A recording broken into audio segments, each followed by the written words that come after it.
ପୁରଇ ତୋହର ଚରିତ ମନ ଦେଇ ଯେ ଶୁଣଇ କିଅ ବା ଭକତି ଭାବେ ସର୍ବଦା ଗୁଣଇ ତାହାର ଦରିଦ୍ର ପଣ ଯାଏ ଦୂର ହୋଇ ସର୍ବଦା ତାକୁ ପ୍ରସନ୍ନ ହେଉ ମହାମାଇ ଏଣୁ ତ ଚରଣେ ମାଗୁ ଅଶେଷ ପ୍ରଣାମ କରୁଛି ପୁରା ଅବାରେ ମୋର ମନସ୍କାମ ତୋ ଚରିତ କିଞ୍ଚିତେ ମୁଁ କରିବି ରଚନ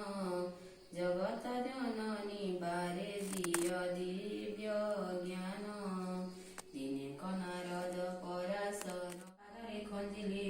ଏପରି ନାନା ଭୂଷଣେ ସୁବେଶ ହୋଇଲେ ଦେବଣ ମାତାଙ୍କ ଅଧିକାର ତିନି ପୁର ଆବରଣ କେତେ ମାତ୍ର ଦେବୀ ପଟାନ୍ତର ଶୁଣ ହେ ନାରଦ ଏହା ହୋଇ ଏକ ଚିତ୍ତ ବୃଦ୍ଧା ବ୍ରାହ୍ମଣୀ ରୂପକୁ ଧରି ଏହା କହି ପରାଶର ହେଲେ ମୌନ ବ୍ରତ ପୁଣି ତାହାଙ୍କୁ ପୁଛିଲେ ବ୍ରହ୍ମାଙ୍କ କୁମର ଲକ୍ଷ୍ମୀ ବ୍ରତ କରିଥିଲେ ମର୍ତ୍ତେ କେଉଁ ନର ତହିଁରେ ଯେ କେଉଁ ଶୁଭ ଫଲର ବି ଅଛି ଲକ୍ଷ୍ମୀ ଦ୍ରୋହୀ ହୋଇ କରି କିଏ ଦୁଃଖ ପାଇଛି